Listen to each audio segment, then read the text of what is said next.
오늘 본문의 말씀을 가지고 베스도의 설명이라는 제목으로 함께 말씀 나누도록 하겠습니다. 우리 옆에 계신 분들에게 오늘 이렇게 인사했으면 좋겠는데요. 악인의 형통을 부러워하지 맙시다. 악인의 형통을 부러워하지 맙시다. 갑자기 왜 그런 얘기를 하는지 이따가 나중에 이제 말씀 거의 끝날 때쯤에 나올 거예요. 여러분 어떠세요? 요즘에 사는데 힘들지 않으세요? 견딜만 하세요? 예.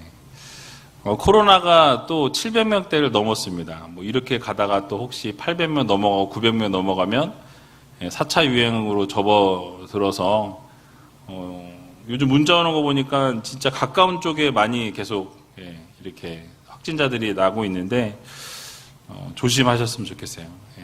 또 부흥 강사로 오셨던 유재명 목사님 교회도 부흥회 하는 기간에 그 예배 드렸던 분이 확진자여서 선제적으로 교회를 이렇게 온라인 예배로 전환해서 2주 동안 모든 예배를 다 온라인으로 전환하셨다고 얘기를 하시더라고요.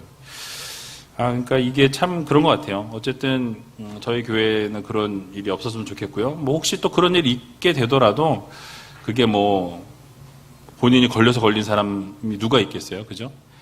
그러면은 또 이렇게 서로 또 위로하고 격려하고 또 그런 일이 있더라도 또 막 이렇게 죄책감 가지고 하실 필요는 없어요. 왜냐하면 그게 죄도 아니고 잘못한 것도 아니고 어찌어찌 하다 보니까 걸릴 수 있는 거예요. 근데 그거 가지고 또 조심을 안 했니, 뭘 어쩌니 저쩌니 이럴 필요는 없을 것 같습니다. 어쨌든 조심해서 나쁠 건 없을 것 같고요.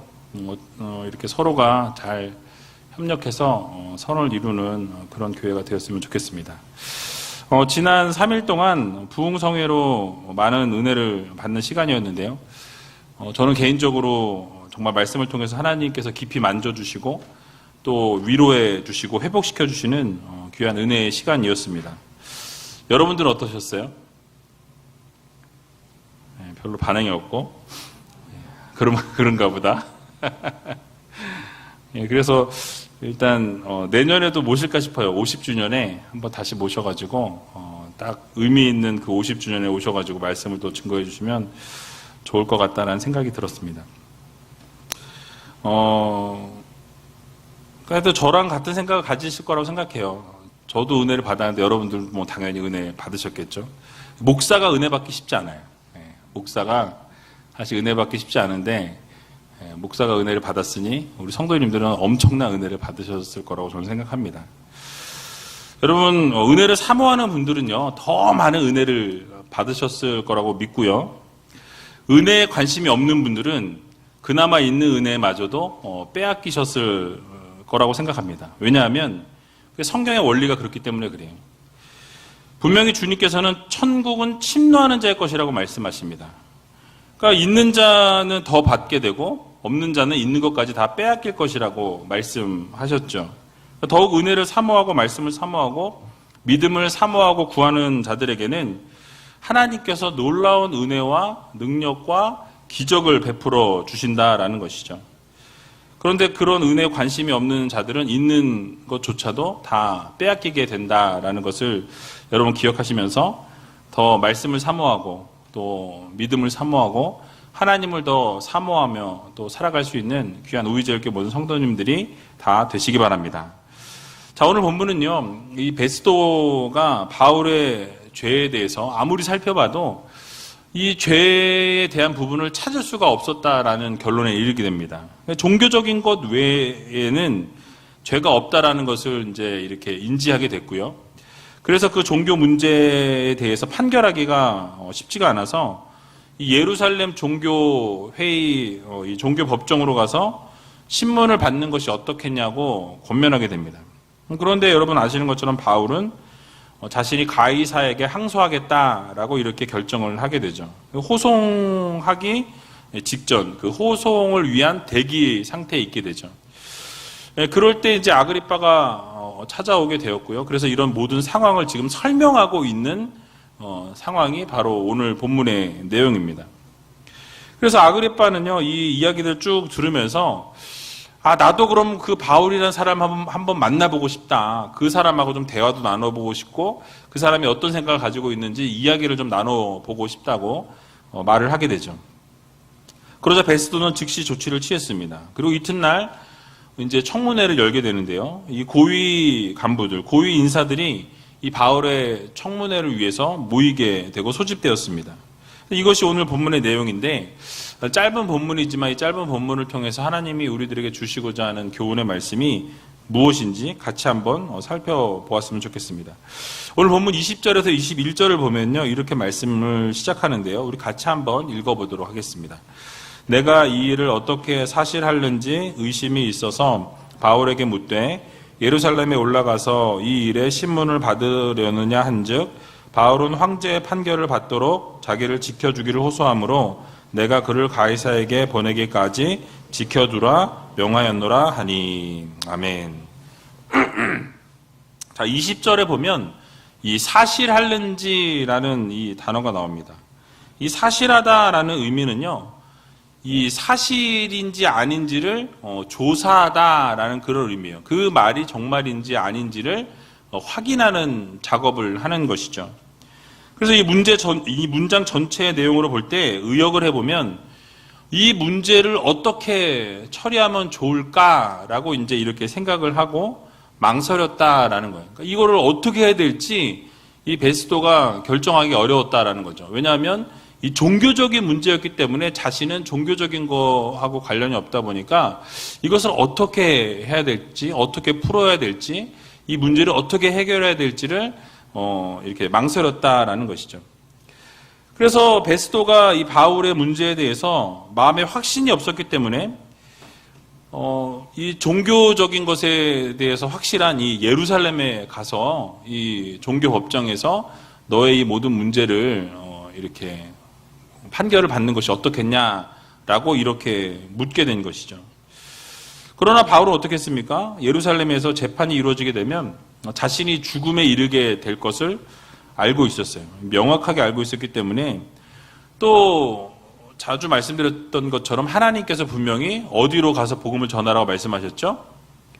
로마에 가서 복음을 증거하게 될 것이라고, 두려워하지 말라고 하나님이 분명하게 말씀하셨습니다. 이 음성을 들었고 환상 가운데 보았기 때문에 하나님께서 말씀하신 그대로 믿었고, 그래서 로마에 가서도 복음을 증거해야 된다는 생각을 가지고 있었고, 그것이 자신에게 주어진 사명이라고 믿었기 때문에 이 로마에 가서 가이사에게 항소를 하게 된 것이었어요. 그래서 예루살렘에서 재판을 거절하고 이 가이사에게 항소를 했던 것이죠. 그래서 바울이 가이사로부터 판결을 받을 때까지 지켜주고 보호해주기를 호소했기 때문에 이 바울을 끝까지 보호해주고 안전하게 지켜주겠다라는 것을 약속하게 되죠. 그래서 이런 이야기를 지금 아그리빠 왕한테 이 설명을 하고 있는 내용입니다. 여러분, 이런 본문의 내용을 우리가 살펴보면서 생각해 볼 수 있는 것이 있는데요. 이 베스도라는 이 인물을 통해서 하나님께서는 바울을 지켜주도록, 또 바울을 보호하도록 그런 임무라 그럴까요? 그런 어떤 사명을 주신 거예요. 본인은 모르죠. 본인은 모르고 있었지만 하나님께서 결국 그렇게 이끌어 가시는 것을 우리는 보게 됩니다. 바울이 로마에 도착해서 복음이 선포되기까지 지속적으로 보호하시고 이끄시겠다라는 약속의 말씀을 하나님이 주셨어요. 두려워하지 말라고 말씀하셨죠. 놀라지 말라고 말씀하시면서 내가 로마에서도 이렇게 동일하게 하나님의 복음을 증거해야 한다라고 분명하게 말씀하셨기 때문에 이 약속을 끝까지 바울은 붙들고 있었다라는 사실이에요. 여러분, 우리의 인생 가운데서도 동일합니다.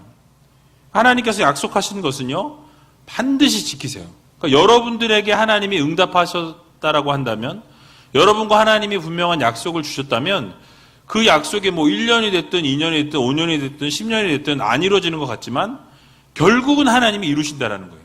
나도 모르는 사이에 분명하게 하나님이 응답하시고, 나도 모르는 사이에 지나 보면 이미 응답이 되어져 있는 것을 보게 되는 경우가 있어요. 오늘 어떤 분이 저에게 전화를 하셨어요. 생전 전화 한 번도 안 하시던 분인데 갑자기 전화하셔서 기도해 주셔서 고맙다고, 갑자기 기도 응답을 받았다고 얘기하시면서 너무 감사하다고 전화를 갑자기 뜬금없이 받았어요. 근데 너무 기쁘고 너무 감사한 거예요. 그러니까 하나님께서 때가 되면, 그러니까 우리의 생각은 지금 당장 right now, 지금 해달라고, 이게 우리의 생각이거든요. 그런데 하나님은 하나님의 때가 있으세요. 여러분들에게 정한 때가 있으시고 하나님의 타임테이블이 있으세요. 하나님의 시간표가 있다는 거죠. 그래서 그 시간표에 맞게 하나님이 움직이시고 이끌어 가시는 거예요. 결국은 여러분이 지금 당장 원하나 하나님의 때가 되면 하나님이 하신다라는 거죠. 그래서 여러분들이 그것을 꼭 기억하셔서 이 하나님이 약속하신 것은 반드시 지켜주시고, 특별히 이 바울과 같이 복음을 증거하는 자, 하나님의 복음을 선하게 이렇게 선포하는 자들에게는 이 복음이 잘 선포될 수 있도록 지속적으로 하나님이 도우시고 이끌어 가신다라는 것을 여러분 모두 믿으시기 바랍니다. 그래서 제가 요즘 행복 아카데미 마지막 관문이 축복의 삶을 함께 나누고 있는데요. 생활 숙제 중에서 전도에 대한 부분이 있어요. 전도에 대한 부분을 매주 물어보고 매주 확인합니다. 뭐 특별한 건 없잖아요, 그죠? 일주일 동안 어떻게 전도하셨는지, 전도하기 위해서 어떤 삶을 살고 있는지 매주 물어봐요. 그런데 여러분, 전도하기 쉽지 않습니다, 그렇죠? 특별히 요즘 같은 경우는 전도하는 것이 더 어려워요.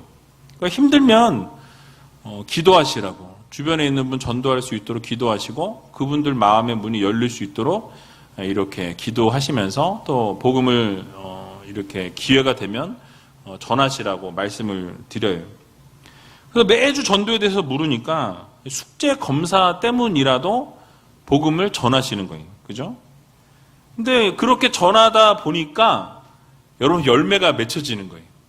그리고 마음이 움직여지고, 이제 제가 볼 때는 언젠가 그 복음을 들었던 분들이 때가 되면, 아까 말씀드린 것처럼 하나님의 때가 되면 그분들의 마음이 움직여지고 열려져서 이 교회로, 하나님 앞으로 나오게 되는 그 날이 올 거라고 저는 믿습니다. 그래서 여러분, 그게 얼마나 감사한지 모르겠어요. 그러니까 하나님께서는 우리가 복음을 지속적으로 전하길 원하세요. 여러분들이 때를 얻든지 얻지 못하든지 어떤 상황 가운데 놓여 있든지 하나님의 복음을 전하는 것을 원하세요. 뭐 꼭 전도지를 이렇게 들고 뭐 전도 이렇게 하면서 예수 믿으세요, 이런 것만 말씀드리는 게 아니에요. 여러분들의 삶 속에서 예수 그리스도를 증거하는 거예요. 여러분들이 살아가면서 정말 하나님이 기뻐하시는 삶을 사는 거예요.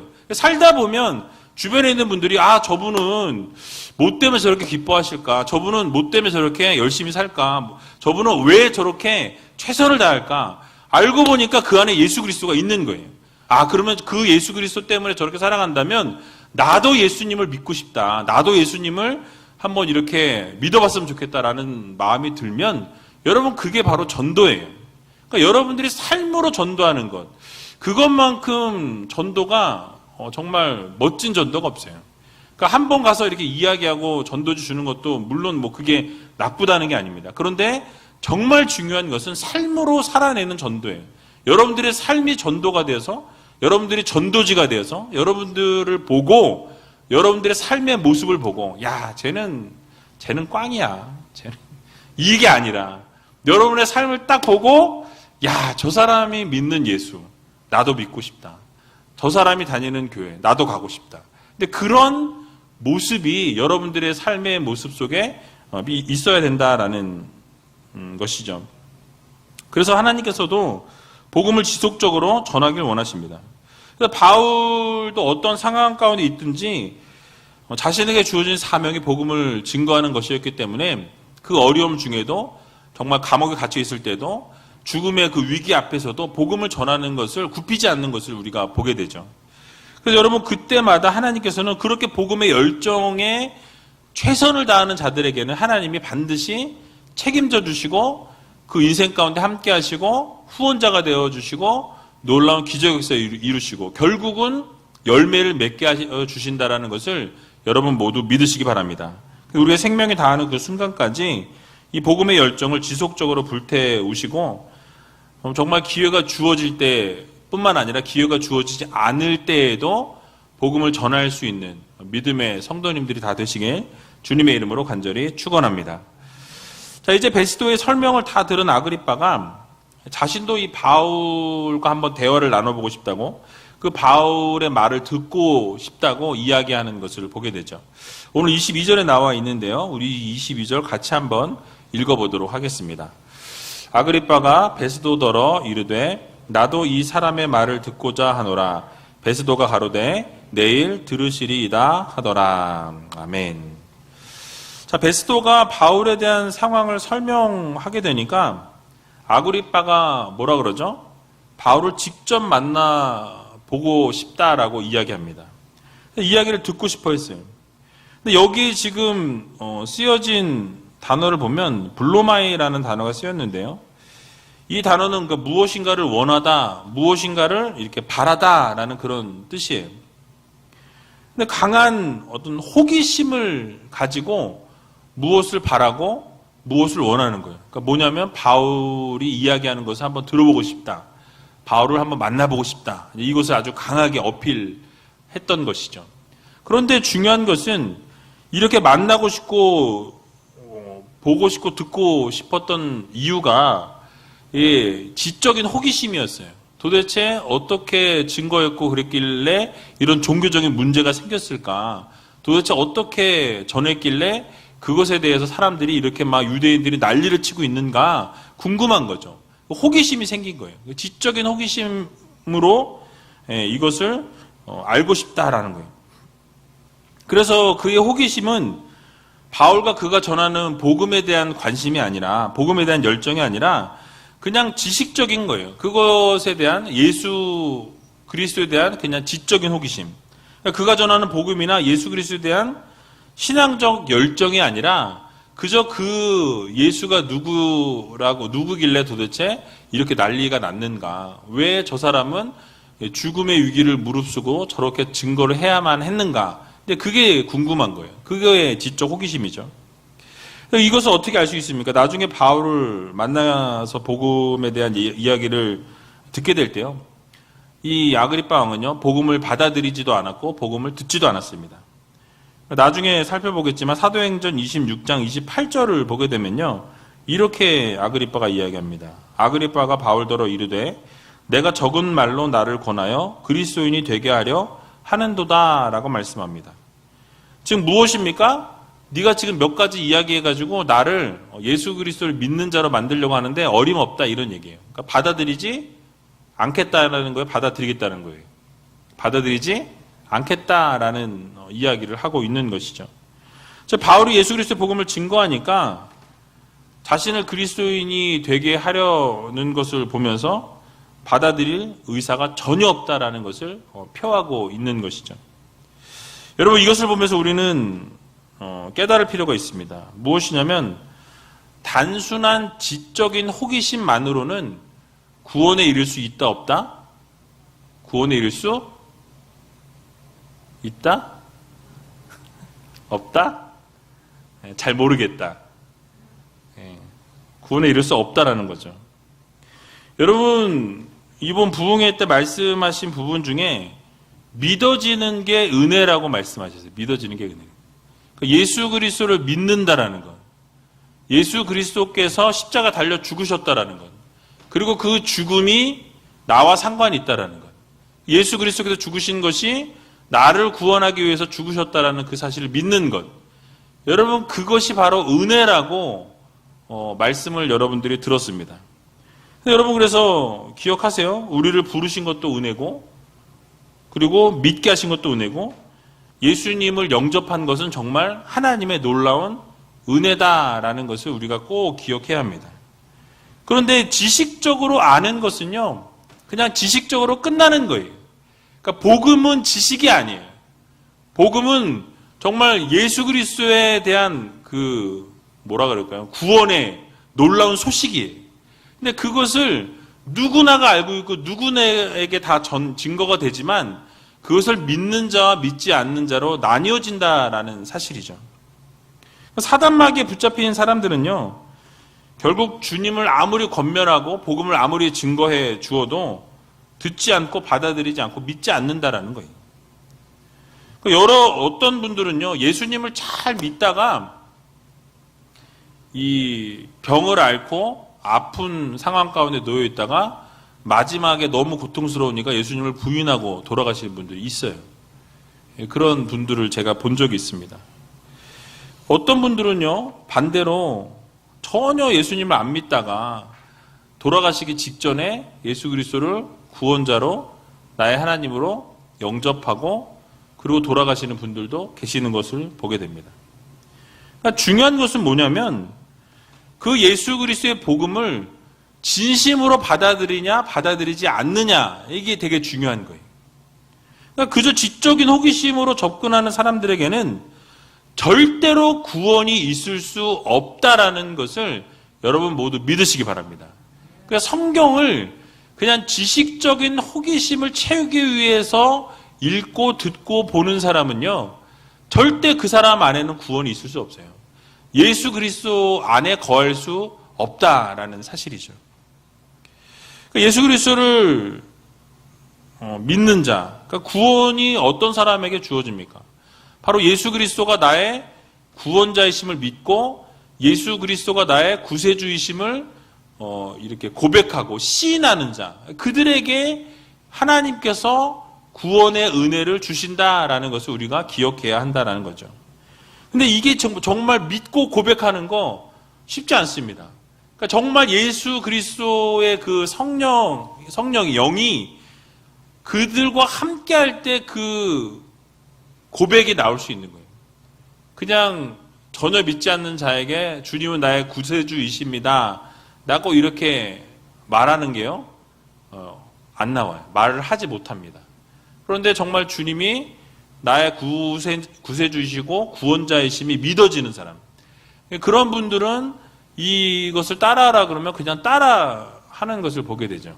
그러니까 정말 예수 그리스도가 구원자이심을 믿는 자, 그러니까 주님을 나의 주인으로 인정하고 시인하는 자가 예수님은 나의 구세주이시다라고 이렇게 고백하고 인정할 수 있다라는 거죠. 여러분, 베드로가 예수님께 무엇이라고 고백합니까? 주는 그리스도시요 살아계신 뭐라고요? 하나님의 아들이시니다라고 고백하는 것을 우리가 보게 되죠. 그럴 때 예수님께서 뭐라고 얘기하십니까? 마태복음 16장 17절을 보면요, 이렇게 말씀하세요. 같이 한번 읽어보도록 하겠습니다. 예수께서 대답하여 가라사대 바요나 시몬아 내가 복이 있도다. 이를 내게 알게 한 이는 혈육이 아니요 하늘에 계신 내 아버지시니라. 아멘. 주는 그리스도시요 살아계신 하나님의 아들이십니다 라고 고백했는데, 이 고백이 지금 누구로부터 왔다고 이야기하죠? 네가 고백했지만 네 고백이 아니라 누가? 이걸 알게 한 것은 누가? 하나님께서 알게 하셨다라는 거예요. 하나님이 그 고백을 주셔야 그 고백을 할 수 있게 된다라는 사실이에요. 그러니까 아무나 주님을 주님이라고, 구세주라고, 하나님의 아들이라고 고백할 수 없다라는 것을 우리들에게 가르쳐주고 있는 것입니다. 여러분, 이 시간 한번 시험해 볼까요? 옆에 있는 분들에게 주님은 우리의 구세주이십니다. 한번 고백했으면 좋겠습니다. 주님은 우리의 구세주이십니다. 예, 고백을 안 하신 분이 있는지 한번 봐야 될 것 같아요.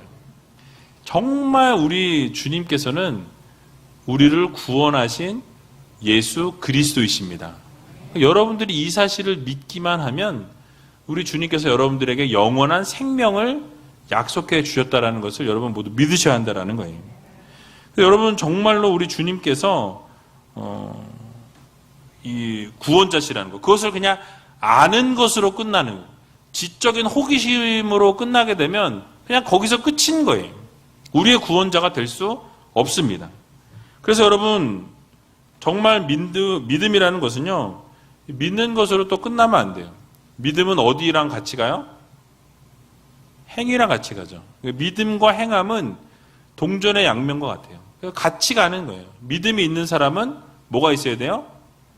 반드시 행함이 있어야 돼요. 그러니까 이 구원을 받는 데까지는 아주 쉬워요. 예수 그리스도를 나의 구세주라고 구원자라고 믿으면 돼요. 믿고 시인하고 고백하면 구원을 얻습니다. 근데 중요한 것은 그 시점부터예요. 그 이후엔 뭐예요? 이제 내가 구세주를, 주님을 나의 구세주를 영접하고 믿었으니 우리의 삶에 뭐가 필요해요? 주님이 나의 구세주라고 영접하고 믿은 그 삶의 증표가 필요한 거예요. 그래서 우리가 예수 그리스도의 자녀로서, 예수 그리스도의 제자로서, 예수 그리스도를 나의 구세주로 믿는 하나님의 백성으로서의 삶을 이 땅에서 살아내는 거예요. 그래서 넘어지고 또 일어나고 넘어지고 일어나고 이 삶을 계속 반복하게 되죠. 그러나 끝까지 하나님이 기뻐하시는 삶을 살기 위해서 몸부림치는 삶. 이것이 바로 하나님의 자녀, 하나님의 백성들의 삶이라는 것을 우리가 기억해야 한다는 것이죠. 그래서 여러분, 믿음이 있노라 하면서 행함이 없다면 그것은 참 믿음이 아니라는 것을 여러분 다 알고 계실 거예요. 그러니까 교회에 나온다고 해서 다 복음을 믿는 게 아니에요. 교회는 그냥 들어왔다 나갔다 들어왔다 나갔다 할 수 있어요. 장소적으로 옮겼다가 또 나가서 살고 여기 안에 들어와서 앉아있다가 나갈 수 있어요. 얼마든지 그럴 수 있습니다. 그러니까 그 안에 예수가 없는 상황에서 그냥 교회 문만 들어왔다 나갔다 할 수 있다라는 거죠. 그러니까 교회 다닌다고 해서 다 구원받았냐? 저는 아니라고 생각해요. 왜냐하면 그 안에 뭐와 뭐가 있어요? 알곡과 가라지가 있어요. 분명히 하나님 말씀하셨잖아요. 그죠? 주여 주여 하는 자마다 다 천국에 들어갈 것이 아니라고 분명히 말씀하셨습니다. 그러니까 하나님이 나의 주님이라고 인정하고 고백하는 자들이 하나님께서 알곡으로 구원해 내신다라는 거죠. 그런데 교회만 참석한다고, 예배만 드린다고 구원을 얻느냐? 그것은 절대 아니다라는 것을 우리가 기억해야 합니다. 자, 그러면 오늘 이 밤에 여러분들에게 한번 질문해 보겠습니다. 여러분 다 구원 받으셨습니까? 구원의 확신이 있으세요? 예, 너무 좋네요. 그래서 우리 주님을 나의 구세주로 영접하고 주님이 나의 하나님이시다라는 것. 주님께서 나의 삶을 책임지시고 영원한 생명을 주시는 분이시라는 것을 여러분 믿으시고 정말 혹시라도 제가 볼 때는 다 구원을 받으셨다고 저도 믿는데 혹시라도 구원의 그 확신이 흔들리는 분이 혹시 이 자리에 앉아 계시다면 여러분 오늘 이 밤에 정말 주님은 나의 주님이십니다. 주님은 나의 구원자이십니다라는 것을 우리 이따가 기도할 때 꼭 고백하시고 시인하시고 인정하시고 그리고 주님을 우리 마음 가운데 모시는 그런 시간을 여러분 꼭 가지셨으면 좋겠어요. 구원의 확신이 없는 분들에게 말씀을 드리는 거예요. 그래서 그렇게 고백을 하셔서 오늘 이 밤에 주님을 꼭 영접하고 돌아갈 수 있는 귀한 의지있게 모든 성도님들이 다 되시길 주님의 이름으로 간절히 축원합니다. 자, 이제 다음날 베스도의 명령으로 이 아그리빠와 천부장들과 이 성중에 높은 사람들이 청문회를 위해서 다 모이게 되었다라고 말씀하는데요. 오늘 본문 23절에 나와 있습니다. 이 본문 찾아보고 말씀 마치도록 하겠습니다. 23절 같이 한번 읽어보겠습니다. 이튿날 아그리빠와 버니게가 크게 위를 베풀고 와서 천부장들과 성중에 높은 사람들과 함께 신문소에 들어오고 베스도의 명으로 바울을 데려오니. 아멘. 자, 여기서 크게 위를 베풀고라는 이 구절을 보게 되면요. 이 문장에서 위의라는 단어는 어떤 보여주다, 무엇을 나타내다, 이런 뜻이에요. 위의를 베풀다라는 것은요, 뭔가를 보이기 위해서 이렇게 액션을 취하는 것을 이야기해요. 뭔가를 이렇게 나타내기 위해서. 그래서 이것을 쉽게 설명을 드리면, 이 왕이잖아요. 왕과 왕비니까 이 모든 위엄과 격식을 갖춘 거예요. 그러니까 사람들에게 보이기 위해서 왜 왕이 입장하십니다. 그러면 어떻게 해요? 음악도 울리고 막 이렇게 쫙 이렇게 들어오잖아요. 그것처럼 몹시 이 화려한 어떤 행렬로 나타났다라는 거예요. 그냥 짠 나타난 게 아니라 그냥 딱 들어온 게 아니라 막 이렇게 화려하게 나타나고 무엇인가 자기들에게 집중하게끔 이 아그리빠가 이렇게 입장할 때 그렇게 보여주고 무엇인가를 나타냈던 그런 모습이었다라는 것을 지금 묘사하고 있는 거예요. 그러니까 자신들을 과시하기 위해서 위엄 있고 이 호화찬란한 모습으로 등장했다라는 사실이죠. 그리고 여기서 신문소라는 단어는요, 이 신문하기 위해서 신문 뉴스페이퍼를 읽기 위한 데가 아니고, 뭔가를 이렇게 뭐라 그러죠? 청문회 같은, 그러니까 신문하기 위해서 이 사람이 정말 죄인인가 아닌가 이것을 판결은 이미 할 수 없지만 그것에 대해서 이제 정보를 얻기 위해서, 인포메이션을 얻기 위해서 신문하는 그런 곳이 바로 신문소였다 그래요. 그래서 이 재판정과는 좀 다른 것이, 그러니까 재판하기 위해서 모인 곳이 아니라 어떤 공청회 같은 거 있잖아요, 여러분. 청문회 같은 거. 그런 청문회를 하기 위해서 바울을 놓고 이야기들을 듣고 이야기를 하는 그런 시간이었다라고 생각하시면 좋을 듯 합니다. 그래서 그 자리에 가이사랴 최고의 권력자들과 힘 있는 사람들이 다 참석했다고 말씀하죠.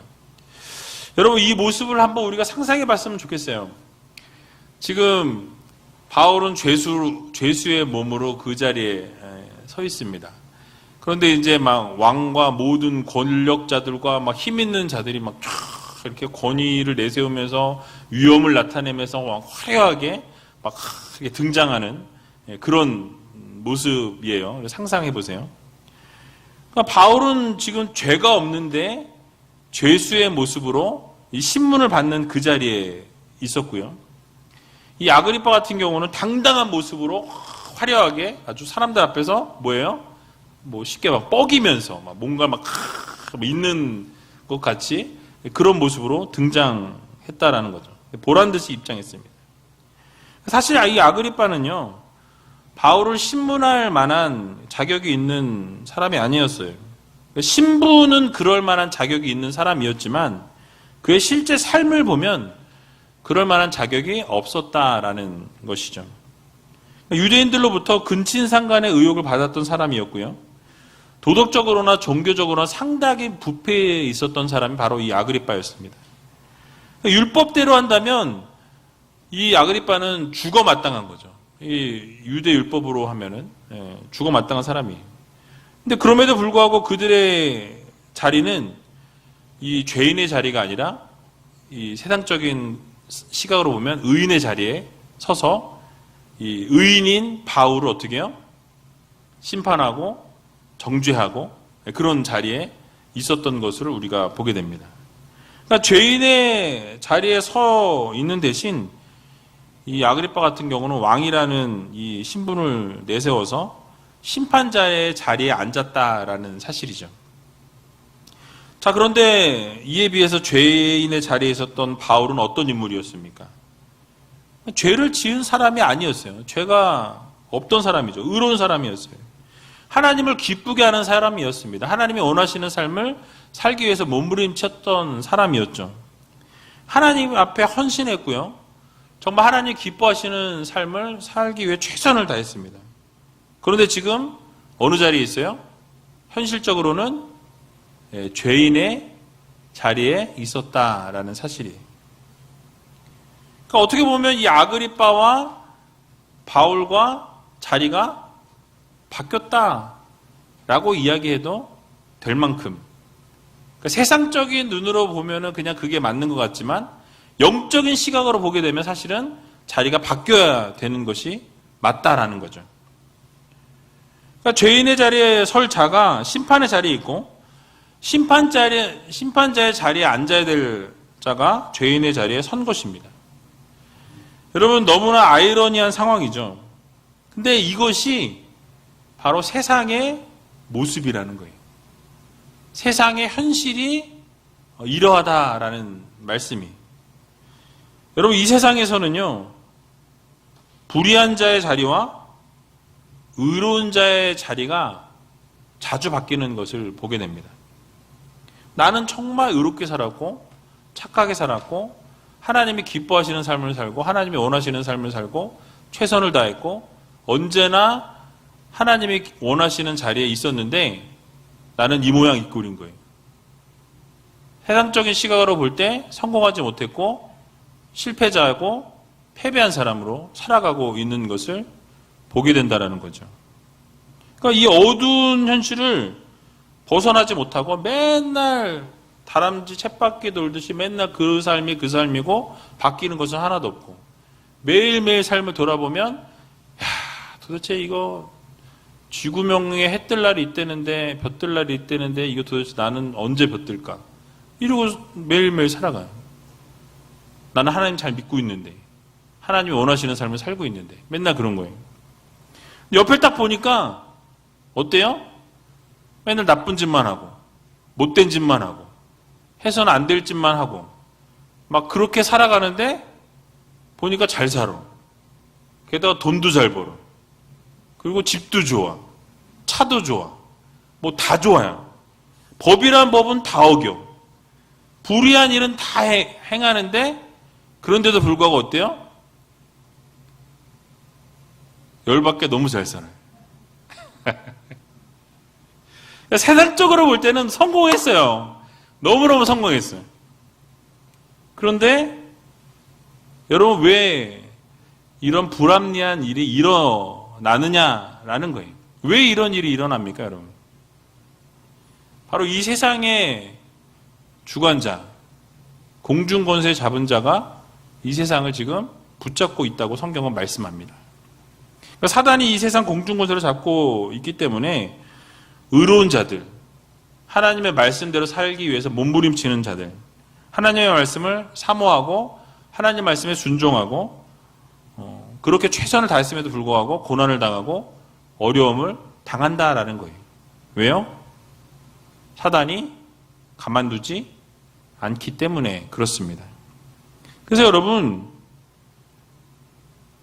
우리가 잊지 말아야 될 것은요, 성도들이요, 고난당할 때 낙심하거나 절망해서는 안 된다는 거예요. 왜냐? 이 세상의 삶은 길어야 100년입니다. 모르겠어요. 좀 이따가 이렇게 뭐가 개발되고 해가지고 150살까지 살지도 모르고 200년까지 살지 모르지만 지금 현재로 볼 때는 길어야 100년이에요. 그죠? 150년까지 사실 분 계세요? 길어야 100년인데 우리는 어디에 소망을 두고 살아가죠? 이 땅이 아니라 하나님 나라에 소망을 두고 우리는 살아간다라는 것이죠. 그래서 하늘에다가 우리는 소망을 두고 사는 사람입니다. 그래서 이 땅에서의 100년 까짓 거 어렵게 살지, 100년 힘들게 살지, 죽는 그날까지 어려울 수도 있어요. 죽는 그날까지 힘들 수 있어요. 죽는 그날까지 정말 좌절과 절망과 고통이 지속될 수도 있다라는 거예요. 여러분 예전에 목사님들이 막 예수 믿으면 복 받는다고. 근데 항상 그렇지 않아요. 근데 그 복이 어떤 복이냐? 그러니까 세상적인 성공이 복이 아니라 하나님이 함께하는 복이라면 여러분 우리가 아무리 힘들고 어려워도 그것이 복이 된다라는 것을 예수님이 함께하시면, 하나님이 함께하시면 그것이 복이라는 것을 여러분 모두 믿으시기 바랍니다. 그래서 여러분 결국은요, 하나님께서 모든 것을 이 죽음의 문턱에서 다 가르신다라는 거예요. 이 죽음을 통해서 의인과 악인을 가르신다라는 거예요. 잘했다 충성된 종이라 일컬어 주시는 그 날이 속히 오게 될 것이라는 거예요. 그래서 여러분 시편 73편에 보면 악인의 형통에 대해서 하나님이 뭐라고 말씀하시냐면요, 이렇게 말씀하세요. 시편 73편 3절에서 5절을 보면 이렇게 말씀합니다. 우리 같이 한번 읽어보도록 하겠습니다. 이는 내가 악인의 형통함을 보고 오만한 자를 질시하였음이로다. 저희는 죽는 때에도 고통이 없고 그 힘이 건강하며 타인과 같은 고난이 없고 타인과 같은 재앙도 없나니. 눈으로 볼 때 뭐예요? 지금 재앙도 없고 고난도 없고 힘이 건강하고 잘 살고 잘 먹고 잘 되는 것 같고 형통하고 너무너무 모든 게 막 일사천리로 잘 돼 보이는 거예요. 그렇다라고 분명히 이야기하잖아요. 그죠? 그런데 그게 끝이 아니라는 거죠. 시편 73편 17절에서 19절에 보면 이렇게 말씀합니다. 우리 같이 한번 또 읽어보도록 하겠습니다. 시편 73편 17절 시작. 하나님의 성소에 들어갈 때에야 저희 결국을 내가 깨달았나이다. 주께서 참으로 저희를 미끄러운 곳에 두시며 파멸에 던지시니 저희가 어찌 그리 졸지에 황폐되었는가. 놀람으로 전멸하였나이다. 아멘. 자, 뭐라고 말씀하고 있습니까? 성소에 들어갈 때 깨달았다라는 거예요. 그 이전에는 제가 강건하고 늘 잘 살고 잘 되는 것 같고 너무너무 형통한 것 같은데 내가 성소에 들어갈 때 깨달았다고 말씀합니다. 뭘 깨달아요? 그들의 결말을 깨달았다라는 거예요. 그들의 결말이 어떻다고 말씀합니까? 미끄러운 곳에 두시고 그들을 파멸 가운데로 하나님이 던지신다라는 거예요. 그들을 절대로 형통케 두시는 것이 아니라 황폐하게 하시고 결국은 진멸하신다라는 것을 내가 성소에 들어갈 때 내가 그때야 깨닫게 되었다라고 분명히 성경은 말씀하고 있는 거예요. 그럼 여러분 악인의 형통을 부러워할 필요가 있습니까? 없습니까? 그래도 부러우세요? 그래서 의인의 이 고난과 고통과 좌절 가운데 있을지라도 절망하거나 낙심할 필요가 없다라는 거예요. 왜요? 우리 하나님이 반드시 보응하시고 갚으신다는 거예요. 결국은 의인은 하나님이 세우시고 악인은 망하게 된다는 것이 하나님의 방법이요 하나님의 판결입니다. 그래서 여러분 성전 중심으로 사는 자들은 언제나 하나님이 지혜를 주시고 깨닫게 하신다는 거예요. 그래서 여러분 이 오늘 말씀처럼 바울은 억울한 누명을 썼습니다. 계속해서 공격을 당하죠. 어려움을 당해요. 하지만 그가 놓치지 않았던 것이 있습니까? 뭘 놓치지 않았죠? 끝까지 하나님을 붙들었어요. 끝까지 어떤 고난이 오고 어떤 환난이 와도 하나님을 바라보는 삶을 멈추지 않는 것을 보게 됩니다. 그래서 결국은 모든 것을 이겨내고 주님께서 말씀하신 그대로 로마에서 복음을 증거하는 사명을 감당하는 것을 보게 되죠. 그러므로 사랑하는 우리제일교회 성도 여러분, 우리가 이 세상 살아가면서 고통이 있을 때, 또 환난이 있을 때, 어려움이 있을 때 믿음으로 바울과 같이 그 모든 것을 이겨낼 수 있는 여러분들이 다 되시기 바랍니다. 주변에 악인이 목에 힘을 주고 형통함을 여러분이 보게 될 때 그 끝을 여러분 꼭 보셔야 돼요. 그 말로를 보시기 바랍니다. 반드시 하나님이 갚으신다라는 것을 여러분들 모두 기억하시기 바랍니다. 그러므로 우리는 늘 성전에서 하나님의 말씀을 듣고 하나님이 주신 지혜를 가지고 믿음 생활을 잘 하셔야 된다는 거예요. 그러면 하나님의 놀라우신 사랑과 은혜와 능력이 우리의 삶 가운데 임하게 된다는 것, 넘치게 된다는 것을 믿으시고 하나님 앞에서의 삶을 살아가고 하나님 앞에 가는 그날까지 하나님이 원하시는 삶을 살아 올려드릴 때 결국은 누가 승리자가 돼요? 의인이 승리자가 된다는 것. 여러분 이 사실을 모두 믿으시고 하나님의 자녀로서의 삶을 끝까지 살아낼 수 있는 저와 여러분들이 다 되시길 주님의 이름으로 간절히 축원드립니다.